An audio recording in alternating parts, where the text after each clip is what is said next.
Makeup করার সময় মেয়েটি তার নকল ভ্রু খুলে আয়নার ওপর আটকে রাখল। ঠিক তখনই তার বয়ফ্রেন্ড হঠাৎ ঘরে ঢুকে পড়ল। সে যেন বুঝতে না পারে যে তার আসল ভ্রু নেই, এই ভেবে মেয়েটি ভীষণ ঘাবড়ে গেল।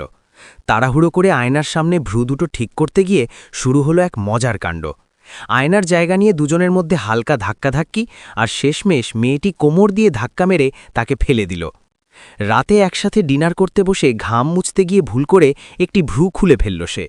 কিছুক্ষণ পর দেখে সেই ভ্রুটি তার খাবারের প্লেটেই পড়ে আছে। এক মুহূর্ত দেরি না করে সে সেটি মুখে পুড়ে ফেলল।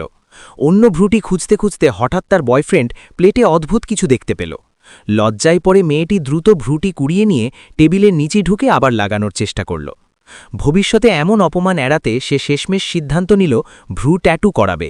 পার্লারের মালিক খুব আত্মবিশ্বাসের সঙ্গে কাজের প্রশংসা করলেও ফলাফল দেখে মেয়েটি একেবারে হতবাক। ঠিক এমন খারাপ সময়ই তার বয়ফ্রেন্ড হঠাৎ ব্যবসার ট্রিপ থেকে ফিরে এলো। উপায় না পেয়ে সে ভান করল যে তার মারাত্মক ফ্লু হয়েছে, যেন নতুন ভ্রুর ভয়াবহ অবস্থা তাকে দেখতে না হয়।